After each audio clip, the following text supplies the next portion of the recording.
Hello everyone, welcome to Kiara success shot. Kiara success shot में आप सभी का बहुत बहुत स्वागत है।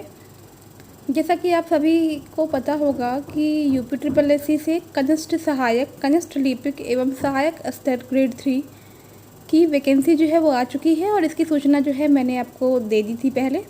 विज्ञापन के प्रकाशन की तिथि यहाँ पर मैं आप लोगों को इसका एक ब्रीफ जो एडवर्टीज़मेंट है वो बता दे रही हूँ। आपको कैसे फॉर्म भरना है, क्या सारी चीज़ें जो हैं, आपकी योग्यता क्या होनी चाहिए इस फॉर्म को फिल करने के लिए। ठीक है, तो जो चीज़ें नेसेसरी हैं इस फॉर्म को फिल करने के लिए, उस चीज़ के विषय में हम यहाँ पे एक बार इस पूरे जो इसका एडवर्टीज़मेंट है उसको देख लेंगे। विज्ञापन के प्रकाशन की तिथि 4 अगस्त 2023। ऑनलाइन आवेदन शुल्क जमा करना प्रारंभ होने की तिथि 12/9/2023। ऑनलाइन आवेदन शुल्क जमा आवेदन को सबमिट करने की जो अंतिम तिथि है वो 3 अक्टूबर 2023 है, यानी कि 3 अक्टूबर 2023 तक आप जो है ऑनलाइन आवेदन कर सकते हैं। ठीक है, शुल्क जमा करने में अगर मान लीजिए आपको लेट हो जाता है तो उसके लिए जो है आखिरी डेट जो है वो 10 अक्टूबर, ठीक है, 2023 है। क्लियर है, 10 अक्टूबर 2023 है। और आवेदन में अगर कुछ गलतियां हो जाती हैं तो वो भी गलतियां जो होती हैं ऐसी होती हैं कि कुछ ही चीज़ों में आप जो है वो संशोधन कर सकते हैं। वो चीज़ें मैं आपको आगे बता दूंगी। तो संशोधन करने की जो अंतिम तिथि है वो भी आपको जो है 10 अक्टूबर 2023 है। ठीक है, विज्ञापन पहले आ चुका है आपका, लेकिन आवेदन जो है वो 12 सितंबर यानी कि 12/9/2023 से स्टार्ट होगा। क्लियर है। चलिए, ये सारी चीज़ें विशेष कथन में भी जो है आपको दी गई हैं। ठीक है, कि अगर आप जो है बैंक से शुल्क का समायोजन जो है नहीं कर पाते हैं 3 अक्टूबर तक, तो आप जो है विलंबतन जो है 7 दिन के अंदर अर्थात 10 अक्टूबर तक जो है अपनी फ़ीस ज़रूर से सबमिट कर लें और अपने फॉर्म का प्रिंट आउट निकाल लें। क्लियर है। यहाँ पे देख लीजिए कि 3 पद हैं दिए गए हैं, जो ये जो है विभिन्न विभागों में होंगे। कनिष्ठ सहायक का, एक कनिष्ठ लिपिक का और एक है सहायक स्तर 3। ये जो टोटल इसकी पोस्ट है यानी कि जो वैकेंसी है वो 3768 पोस्ट हैं। ठीक है, काफ़ी अच्छी वैकेंसी है। 3700 प्लस सीट्स हैं यहाँ पर इसमें आपके। ठीक है, तो इसमें जो है ये जो आपके पद हैं, ठीक है ना, 3768। ठीक है, और इसके ये जो आपके सामान्य चयन के पद हैं, इसके साथ ही जो है कनिष्ठ सहायक के जो कुल रिक्त यानी कि 63 जो विशेष चयन वाले पद हैं वो भी इंक्लूड हैं। तो उसको इंक्लूड करने के बाद से जो आपकी टोटल पोस्ट बन रही है यहाँ पे वो बन रही है 3831, यानी कि 3831 पद जो है इस पर जो है आपसे जो है आवेदन मांगे गए हैं। ठीक है, अब देखिए, अब यहाँ पर क्या है कि इसमें जो है ये जो आपकी भर्ती आई है ना, ये पीईटी जो है 2022 के स्कोर कार्ड के आधार पर जो है भर्ती कराई जाएगी। क्लियर है। तो जो अभ्यर्थी, जैसे कि मैंने बताया कि यूपी ट्रिपल एससी में समूह ग की भर्तियों के लिए अब जो है आपको पीईटी को जो है देना ज़रूरी है, यानी कि अनिवार्य है। तो जो बच्चे पीईटी 2022 में सम्मिलित हुए होंगे वो ही इसमें जो है अप्लाई कर सकते हैं। ठीक है, तो जो वास्तविक स्कोर यानी कि जो आपका जो है इसमें कौन से बच्चे पहले जो परीक्षा दे पाएंगे, ये भी बहुत से लोगों के मन में क्वेश्चन उठ रहा होगा। तो ये जो अभी आपके लिए जो आवेदन आया है इसमें तो आप अप्लाई कर सकते हैं, यानी कि जो बच्चे बैठे होंगे पीईटी 2022 में वो अप्लाई कर पाएंगे। लेकिन परीक्षा उन्हीं बच्चों को बैठने के लिए, यानी परीक्षा में उन्हीं बच्चों को बैठने का मौका दिया जाएगा जो बच्चे शॉर्ट लिस्ट होंगे, यानी कि जो एक मेरिट डिसाइड करता है आयोग, उस मेरिट में अगर आप आएंगे तो ही आप जो है इस परीक्षा में बैठ पाएंगे। क्लियर है। तो ये सारी चीज़ें वही हो रही हैं जो अभी तक की भर्तियों में होती आई हैं इसमें। ठीक है, चलिए, तो शॉर्ट लिस्टिंग के संबंध में जो है बाद में जो है आयोग के द्वारा ही जो है अलग से सूचना जारी की जाएगी। फ़िलहाल बात कर लेते हैं हम लोग इस विज्ञापन की। इसका जो है आवेदन आयोग की वेबसाइट पर यानी कि uptripplesc.gov.in पर जा कर के आप फिलअप कर सकते हैं। ठीक है, सारी चीज़ें वही हैं। सारी जो इसमें आपकी जो है क्या शैक्षिक अर्हता होनी चाहिए या सारी चीज़ें जो हैं वो मैं अभी आगे आपको बता दूंगी। जो भी निर्धारित अर्हता होंगी इस भर्ती के लिए, शैक्षिक योग्यता होंगी, वो सारी चीज़ें आप मिलान करने के पश्चात ही जो है इस फॉर्म को फिल करें। ठीक है, आपको मैं ये बता दूं कि जो भी इसमें अनिवार्य अर्हताएँ हैं, शैक्षिक अर्हता है या फिर उससे संबंधित जो भी प्रमाण पत्र हैं, वो जो है आपके पास 3 अक्टूबर 2023, ठीक है, 3 अक्टूबर 2023 के डेट तक की होनी चाहिए, जो कि यहाँ पे क्लियरली मेंशन्ड है। ठीक है, आप देख सकते हैं यहाँ पे 3 अक्टूबर 2023 तक के डेट की आपके पास जो है सारी योग्यताएं यानी होनी जो है क्या है आवश्यक हैं। आपके पास इस डेट तक के सारे प्रमाण पत्र होने चाहिए। क्लियर है। अगर आप जो है आरक्षण या फिर आयु सीमा में कोई छूट या लाभ चाहने वाले अभ्यर्थी हैं तो उसके संबंध से भी जो आपके जो जाति प्रमाण पत्र होंगे या फिर आरक्षण से संबंधित जो भी प्रमाण पत्र होंगे, ठीक है, जो कि आवेदन की तिथि तक अथवा विज्ञापन में जो उल्लिखित आवेदन की अंतिम तिथि तक जारी किया हो, ये आप लाइन जरूर से देख लेंगे, यहाँ लिखा है क्लियरली मेंशन्ड है, जो कि आवेदन की तिथि तक अथवा विज्ञापन में उल्लिखित आवेदन की अंतिम तिथि तक जारी किया हो, आप अवश्य उसको प्राप्त कर लें। ठीक है, क्योंकि जब भी आपको आयोग से जो है मांगा जाएगा तो आपको उसे वहाँ पे प्रस्तुत करना होगा। बात कर लेते हैं ईडब्ल्यूएस श्रेणी की। तो जो बच्चे ईडब्ल्यूएस श्रेणी के अंतर्गत आते हैं या फिर उन्होंने जो है प्रमाण पत्र बनवाया हुआ है इसका, तो उनसे ये अपेक्षा की जाती है कि आवेदन करने से पूर्व दिनांक 1 अप्रैल 2023 से लेकर के 3 अक्टूबर 2023, ये जो डेट यहाँ मेंशन्ड है, ठीक है, इसके मध्य निर्गत जो है ईडब्ल्यूएस प्रमाण पत्र जो कि वित्तीय वर्ष 2022-23 की आय पर आधारित हो। ठीक है, जो इसका जो निर्धारण होगा ये 2022-23 की आय पर निर्धारित हो, लेकिन वित्तीय वर्ष 2023-24 के लिए मान्य हो, इसको धारित करना सुनिश्चित करें। तो जो ईडब्ल्यूएस कैंडिडेट्स हैं जो ये दर्शाते हैं कि हम ईडब्ल्यूएस कैटेगरी के हैं, जो जनरल कैंडिडेट्स जो हैं, तो इस चीज़ को ज़रूर से ध्यान रखें। चलिए आगे बढ़ते हैं। इसके बाद से मैंने आपको बता भी दिया था कि जैसे आप लोगों ने पीईटी में रजिस्ट्रेशन किया होगा, ठीक है, तो आपको एक रजिस्ट्रेशन नंबर मिला होगा, ठीक है, तो उसके थ्रू भी आप जो है यहाँ पर अपना रजिस्ट्रेशन कर सकते हैं। क्लियर है। चलिए आगे बढ़ते हैं। बाकी जो है आप अपना फॉर्म जो है फिल कर लें, ठीक है, सारी चीज़ें वही हैं जैसे नॉर्मली आप कोई फॉर्म फिलअप करते हैं उस तरह से आपको फिल करना होगा। अब हम लोग बात कर लेते हैं यहाँ पर कि इसमें आवेदन शुल्क आपको क्या देना होगा।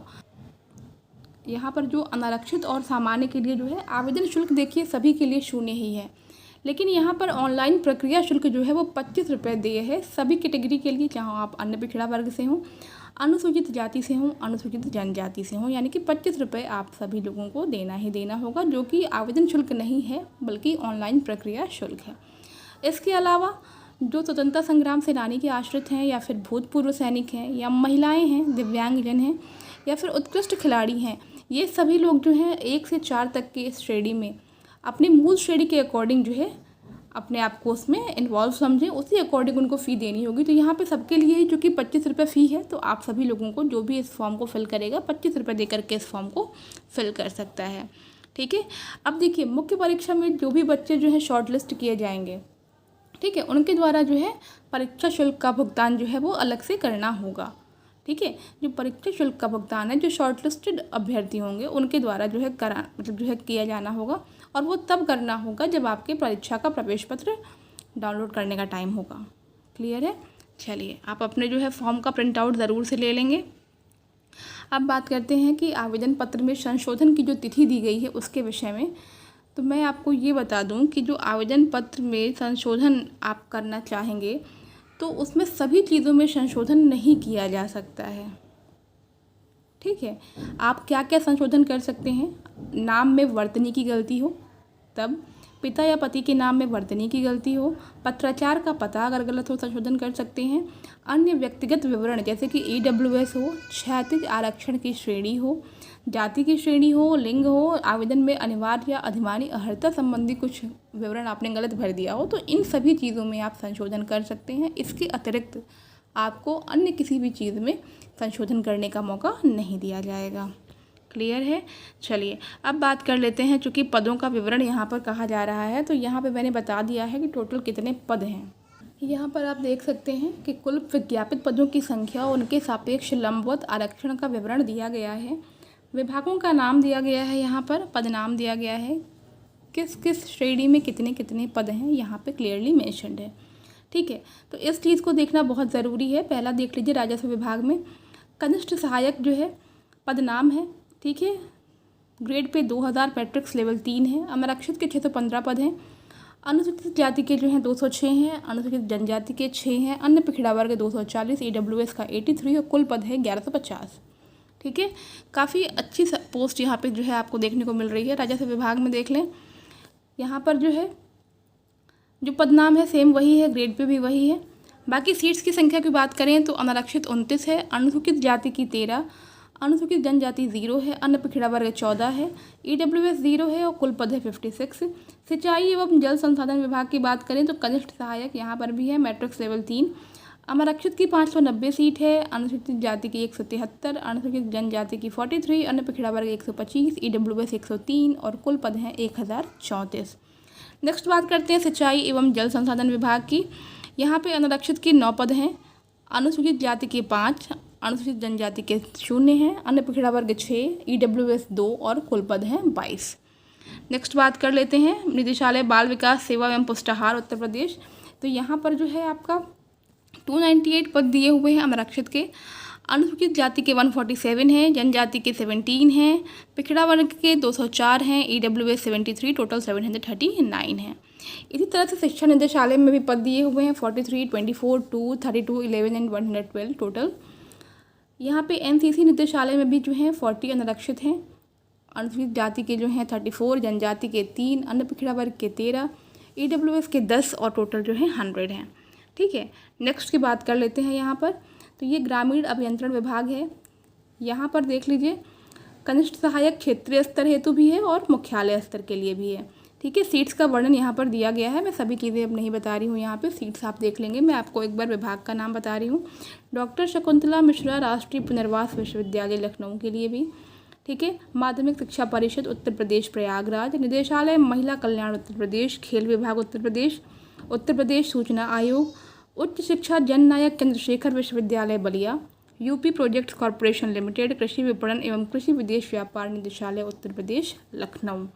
ठीक है, नेक्स्ट बात करते हैं पंचायती राज विभाग, भूगर्भ जल विभाग, संस्कृति विभाग। नेक्स्ट है राज्य स्वास्थ्य एवं परिवार कल्याण संस्थान उत्तर प्रदेश लखनऊ, परिवार कल्याण विभाग यहाँ पर भी है। सर्वे कमिश्नर वक्फ उत्तर प्रदेश, राजकीय कार्यालय निरीक्षणालय, राज्य लोक सेवा अधिकरण इंदिरा भवन लखनऊ। नेक्स्ट है उत्तर प्रदेश राजर्षि टंडन मुक्त विश्वविद्यालय प्रयागराज, निदेशक न्यायिक प्रशिक्षण एवं अनुसंधान संस्थान अटल बिहारी वाजपेयी चिकित्सा विश्वविद्यालय लखनऊ, राज्य उपभोक्ता विवाद प्रतितोष आयोग, महानिषेध मद्य निषेध जो है विभाग उत्तर प्रदेश का, उत्तर प्रदेश अनुसूचित जाति और अनुसूचित जनजाति आयोग लखनऊ, निदेशालय कुटीर एवं ग्रामीण उद्योग उत्तर प्रदेश, सिंचाई एवं जल संसाधन। तो ये जो है डिफरेंट जो है विभाग आपको दिए गए हैं। कुछ विभाग और हैं, शिक्षा निदेशालय, यहाँ पर जो है आपका माध्यमिक शिक्षा परिषद है, डॉक्टर शकुंतला मिश्रा राष्ट्रीय पुनर्वास विश्वविद्यालय, भूगर्भ जल विभाग उत्तर प्रदेश, संस्कृति विभाग उत्तर प्रदेश, राजकीय कार्यालय निरीक्षणालय उत्तर प्रदेश। ठीक है, तो यहाँ पर ये सारे विभाग दिए गए हैं जहाँ पर जो है टोटल मिलाकर के कुल पदों की संख्या 3831 है। ठीक है, सारे पदों को जो है अलग अलग यहाँ पर दिखा दिया गया है। अब बात कर लेते हैं क्षैतिज आरक्षण की। तो यहाँ पे आप देख सकते हैं कि सभी विभागों में जितने भी विभाग आपके यहाँ पे दिए गए हैं, तो टोटल जो है आप देख सकते हैं कि यहाँ पर जो है 41 विभाग जो है दिए गए हैं और उसी के अकॉर्डिंग ये सारी सीट्स जो है यहाँ पे डिवाइड की गई हैं। ठीक है, तो ये जो पूरा नोटिफिकेशन है ये मैंने जो है टेलीग्राम ग्रुप पर भी डाल दिया था 2 दिन पहले ही जब ये आया था। वहाँ से भी आप इसे जो है पूरा क्लैरिफाई कर सकते हैं और अच्छे से देख सकते हैं। चलिए अब देख लीजिए, यहाँ पर आरक्षण संबंधी प्रावधान भी है। अहर्ताओं की बात करें अगर हम, तो अनिवार्य अहर्ता यहाँ पर जो है वो है उत्तर प्रदेश सरकारी विभाग लिपिकी संवर्ग सेवा नियमावली 2014 दिनांक 22 सितंबर 2014 के भाग 4 नियम 10 के अनुसार। ठीक है, जो अहर्ता होनी चाहिए वो है, पहला, माध्यमिक शिक्षा परिषद उत्तर प्रदेश की इंटरमीडिएट की परीक्षा या सरकार द्वारा उसके समकक्ष मान्यता प्राप्त कोई परीक्षा आपने अवश्य उत्तीर्ण कर ली हो। हिंदी और इंग्लिश टंकण में क्रमशः, यानी हिंदी में 25 वर्ड पर मिनट और इंग्लिश में 30 वर्ड पर मिनट की जो है आपकी जो है स्पीड होनी चाहिए। तीसरा है कि डोएक सोसाइटी के द्वारा प्रदान किया गया कंप्यूटर प्रचालन में आपको CCC का प्रमाण पत्र आपके पास जो है होना चाहिए या फिर उसके समकक्ष प्रदान किया गया कोई भी प्रमाण पत्र आपके पास होना चाहिए। अधिमानीय अहर्ता की बात करें तो प्रादेशिक सेना में न्यूनतम 2 वर्ष की अवधि तक सेवा की हो या फिर राष्ट्रीय कैडेट कोर का B प्रमाण पत्र प्राप्त किया हो। बात करते हैं एज की, तो यहाँ पे 18 वर्ष की आयु जो है 1 जुलाई को आपने प्राप्त कर ली हो और 40 वर्ष से अधिक की आयु प्राप्त न की हो, यानी कि 40 ईयर्स जो है वो मैक्सिमम एज है। ठीक है, चलिए अब बात कर लेते हैं यहाँ पर। क्योंकि यहाँ पर देखिए लिखित परीक्षा होनी है आपकी, तो लिखित परीक्षा के लिए जो है आपको जो है यहाँ पे लिखित परीक्षा के बाद से, जब आप लिखित परीक्षा क्वालिफाई कर लेंगे तो उसके बाद से आपकी टाइपिंग भी होगी हिंदी और इंग्लिश की। ठीक है, जिसमें मैंने आपको बता दिया है कि हिंदी में 25 शब्द प्रति मिनट आपको टाइप करने होंगे और इंग्लिश में 30 वर्ड पर मिनट की स्पीड आपकी होनी चाहिए।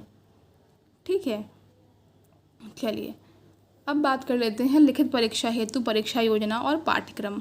लिखित परीक्षा एक पाली की होगी जिसमें प्रश्नों की कुल संख्या होगा 100 और समय आपको 2 घंटे का दिया जाएगा।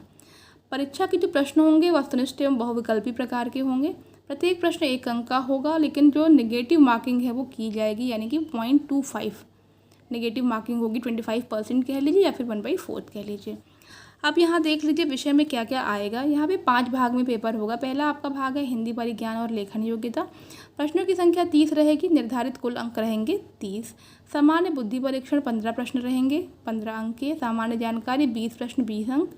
कंप्यूटर एवं सूचना प्रौद्योगिकी की अवधारणाओं एवं इस क्षेत्र में समसामयिक प्रौद्योगिक विकास एवं नवाचार का ज्ञान 15 प्रश्न, 15 अंक का। उत्तर प्रदेश राज्य से संबंधित सामान्य जानकारी 20 प्रश्न, 20 अंक, 120 मिनट यानी कि 2 घंटे का पेपर होगा। टोटल आपका 100 नंबर का। चलिए, नेगेटिव मार्किंग का प्रावधान है, समझ गए होंगे आप लोग। पाठ्यक्रम देख सकते हैं यहाँ पर। हिंदी परिज्ञान और लेखन योग्यता में तो उम्मीदवारों से हिंदी भाषा का ज्ञान, उनके समझ एवं लेखन की योग्यता के परीक्षण हेतु प्रश्न पूछे जाएंगे। दूसरा है सामान्य बुद्धि परीक्षण, तो इसमें जो है आप समझ ही सकते हैं, आपके तर्क करने की योग्यता को इसमें मापा जाएगा। ठीक है, जैसे निष्कर्ष निकालना, संगतताओं को पता लगाना या फिर बौद्धिक क्रियाओं पर आधारित जो है प्रश्न पूछे जाएंगे यहाँ पर। सामान्य जानकारी में यहाँ पर जो है समसामयिक घटनाओं तथा प्रतिदिन दृष्टिगोचर होने और अनुभव में आने वाले तथ्यों, जिसमें ऐतिहासिक एवं भौगोलिक तथ्य भी सम्मिलित हो सकते हैं एवं उनके वैज्ञानिक पहलुओं का ज्ञान आंका जाएगा आपका।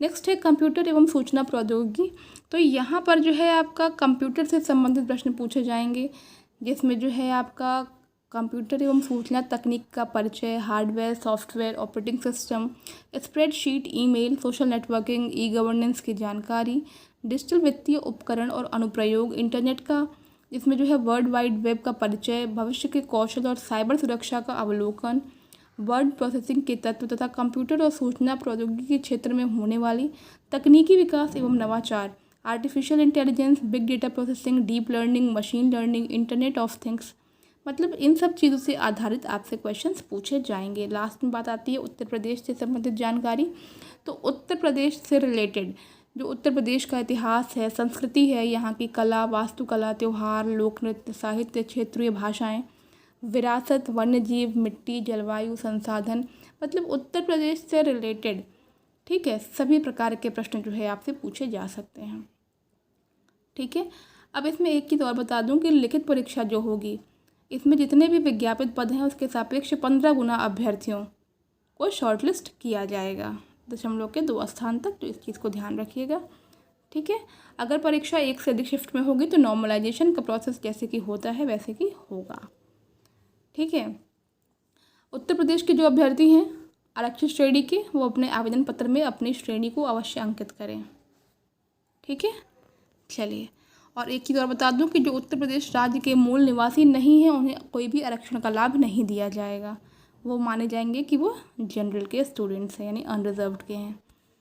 तो ये एक विज्ञापन है कनिष्ठ सहायक, कनिष्ठ लिपिक, और जो है इसमें जो है आपका जो पदों की संख्या है उसके सापेक्ष 15 गुना अभ्यर्थियों को जो है लिखित परीक्षा में बैठने का मौका दिया जाएगा। ठीक है, पीईटी 2022 पर आधारित है। तो ये सारी चीज़ें मैंने आपको बता भी दी हैं पहले ऊपर। तो इस परीक्षा की तैयारी ज़रूर से करते रहें आप लोग, परीक्षा जल्द करा ली जाएगी। और भी कोई इशू होगा तो आप कमेंट करके पूछ सकते हैं, बाकी किस तरह से इस परीक्षा को क्वालिफाई करना है। ठीक है, इसके विषय में भी एक वीडियो जो है आपको ज़रूर से दी जाएगी। बाकी कोई आपको क्वेरी हो तो आप कमेंट करके ज़रूर से पूछ सकते हैं। मिलते हैं नेक्स्ट वीडियो में, till then take care and bye bye.